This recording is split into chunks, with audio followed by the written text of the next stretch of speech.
OMG, Chloe, you have to get over here. The story my friend from Korea told me this time is insane. This isn't just a crime story. It's giving real-life boogeyman. No cap. The story starts with this guy in his 20s. Let's call him Lee Sung-jun, an alias. He runs a karaoke bar in Seoul, and he was heading home late one night, parking his car in this grimy back alley. No streetlights, just the flicker of a neon sign casting these weird shadows. But as he's getting out of his car, he gets that creepy feeling, like someone's watching. He said he got goosebumps all over. He turns around, and there's this silhouette at the end of the alley. And it's walking towards him, slowly. His heart is pounding like bam, bam, bam. As the guy gets closer, Sung-jin sees something glint in his hand. Chloe?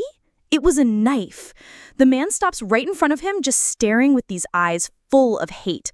Then he smiles, showing these gross, rotted teeth, and my friend said he looked like a literal demon. He leans in and whispers, You're Lee Sung-jun, right? Acting all high and mighty at the police station? Who the hell do you think you are, disrespecting me? I'm going to kill you. I'm going to kill you for sure. Sung-jun was like totally frozen, but instead of attacking, the guy does something even creepier. He laughs and says, but not right now. It's no fun if I kill you now. I want you to wait for it. From now on, every night when you go to sleep, you're going to wonder, is today the day? I'm going to live inside your head. Just you wait. And then he just vanished back into the darkness. Sung-jun was left there nailed to the spot, only able to hear his own heart pounding. He had no idea, zero clue, that this whole nightmare was just the freaking trailer for the main show. Okay, so let's rewind 2 months. The day Sung-jin and the knife guy first had their beef, Sung-jin got into a fender bender with this guy on a motorcycle, Kim Il-gon, an alias. They both get questioned by the cops. The result? Sung-jin is cleared, but Kim Il-gon gets a fine for assault. And that's when Kim Il-gon started plotting his revenge. Now fast forward 2 months to September. This is where a 30-something woman named Ju Hyun-jung, an alias, comes in. She has nothing to do with any of this. She was a nurse who had just finished a long night shift. She's tired, just picking up some groceries at a huge supermarket to make fried rice for her kid tomorrow. Just totally normal, everyday stuff. She gets her stuff to her white SUV in the underground parking lot. It's late, so the garage is mostly empty, just a few fluorescent lights flickering, making that awful buzzing sound. She gets in the driver's seat, starts the engine, and just as she's about to pull out, her passenger side door is violently yanked open. Scream or you die. Just shut up and drive. It was Kim Il-gon. She had no idea who he was or why he was doing this. She was just there, at the wrong place, at the wrong time. He forces her to drive, and they just head off into the darkness, with no destination in sight. After a while, she tries to make a move. She lies, says she desperately needs to use the restroom. The second the car stops, she bolts, screaming at the top of her lungs, "Help me! Someone help!" She trips and falls on the asphalt, her phone skittering away, the screen shattering. But her screams just echo on the empty road. No one is there. Kim Il-gon catches her in seconds, his face twisted with rage, and right there, he strangles her. Kim Il-gon put her body in the trunk of her own car and just kept driving for days, like a ghost haunting the highways, driving all over the country looking for a place to dump her body. Then he gets into a hit and run in Seoul, and he knows the clock is ticking. The car's license plate has been seen. The cops will be on to him soon. That night, in a quiet residential parking garage in Seoul, a massive fire erupts. The first responders who arrive see a white SUV just completely engulfed in flames, spewing black smoke. They think it's just a typical arson case. But as they're fighting the fire, they force open the trunk, and everyone just stops. One of the firefighters literally screams, "It's a woman's shoe!" Inside the trunk, where the fire hadn't totally reached yet, was a single high-heeled shoe, and under it, a charred, horribly damaged body.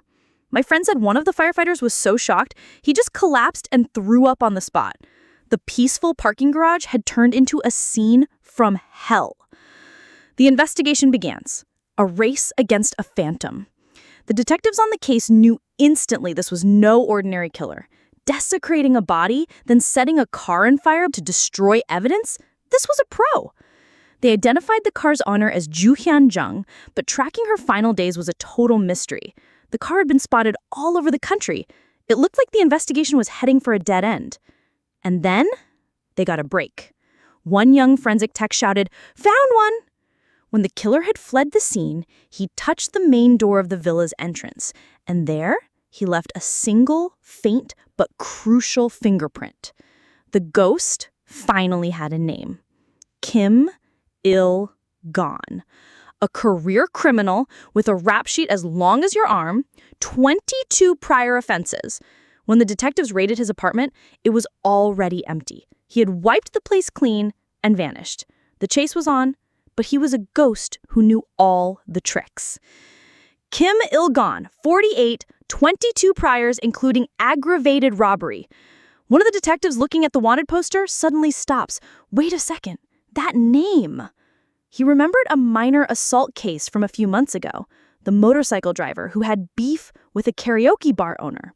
He immediately calls Lee Sung-jun. "Mr. Lee, this is Detective Park from that assault case. Do you remember the name Kim Il-gon?" Sung-jun remembered him, the guy on the motorcycle. "Well, he's the prime suspect in a murder case we're investigating.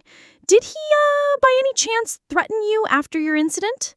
My friend said Sung-jun almost dropped his phone. That nightmare in the alley, the threat he had dismissed as the ravings of a lunatic, it was real. He was the next target for a monster.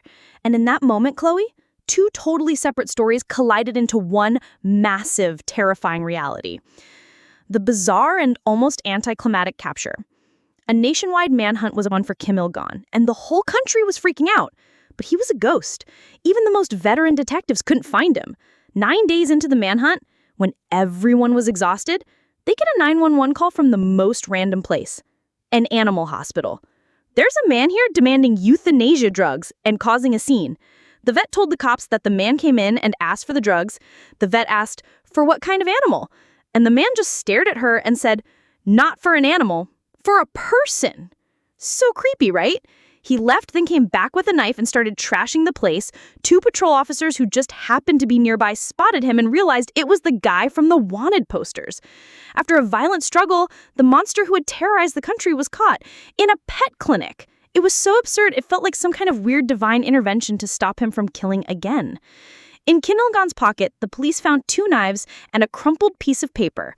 On it were 28 names, written out neatly. It was a kill list. Chloe, this wasn't just a list, it was a letter from hell. On the list was the judge who had sentenced him in the past, a nurse who had been rude to him, and Lee Sung-jun's name. His plan was more twisted than anyone could have imagined. His goal was to kidnap an innocent woman, Ju Hyun-jung, force her to work as a hostess to get close to Sung-jun, and then use her to lure Sung-jun into a trap where he could kill him. The victim, Ju Hyun-jung, was nothing more than a disposable pawn in his disgusting revenge fantasy.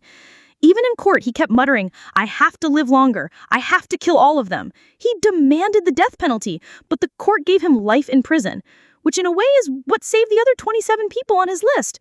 The prison walls were the only thing that could stop a monster like him. Seriously, how messed up is that?